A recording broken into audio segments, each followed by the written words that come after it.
ગણેશ ચોથ વ્રત આ વ્રત ભાદરવા સુદ ચોથના દિવસે કરવામાં આવે છે.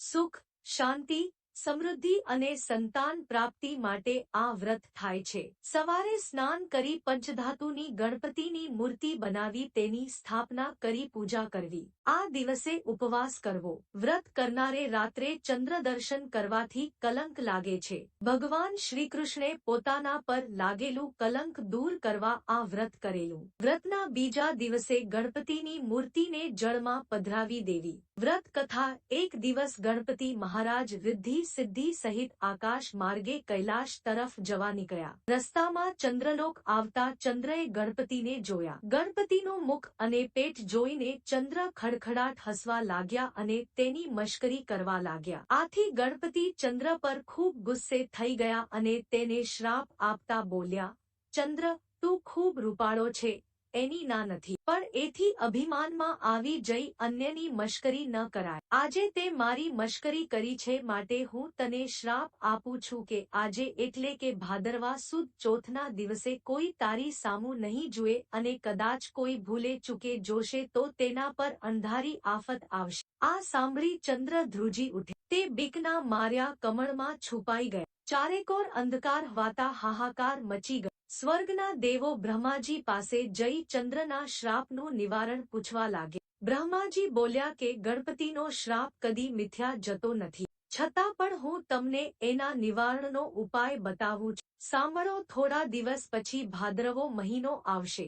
એ મહિનામાં સુદ એકમથી સુદ ચોથ સુધી ચંદ્રએ એ કરવાનું રહેશે કે ગણપતિની કોઈ પણ ધાતુની કે પંચધાતુની મૂર્તિ બનાવી તેની સ્થાપના કરવી. પછી વિધિવત તેની પૂજા કરી નૈવેદ્યમાં લાડુ ધરાવવો. સાંજે ગણપતિની મૂર્તિને વાજતે ગાજતે નદી કાંઠે લઈ જઈ જળમાં પધરાવી દેવી. આ દિવસે બ્રાહ્મણોને જમાડી યથાયોગ્ય દાનદક્ષિણા આપવામાં આવે તો ગણપતિ રીઝે અને ચંદ્રને શ્રાપમાંથી મુક્તિ મળે. ભાદ્રવો મહિનો બેસતા જ ચંદ્રએ ગણપતિની સ્થાપના કરી ગણેશ ચોથનું વ્રત કરવા માંડ્યું. ચંદ્રએ વિધિવત પૂજા કરી પ્રાર્થના કરી કે ગજાનંદ મારાથી ભૂલમાં જે કાંઈ બોલાઈ ગયું હોય તે કૃપા કરીને ભૂલી જાઓ અને ક્ષમા કરો. હવે આવી ભૂલ નહીં કરું. તમે દયાળુ છો, કૃપા કીને મને શ્રાપમાંથી મુક્ત કરો. ગણપતિ ચંદ્રની ભક્તિથી ખુશ થયા.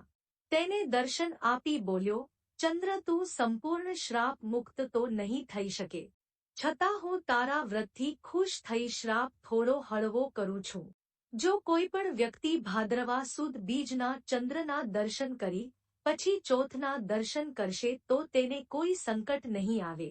પણ ભાદ્રવા સુદ ચોથના એકમાત્ર દર્શન કરશે તો તેને કલંક લાગશે. વળી આ કલંકને દૂર કરવા માટે કોઈ ગણેશ ચોથનું વ્રત કરશે તો હું તેના પર પ્રસન્ન થઈ તેને સંકટમાંથી મુક્ત કરીશ. હે ગણપતિ દાદા, તમે ચંદ્રને ફળ્યા તેવા સૌને ફળજો.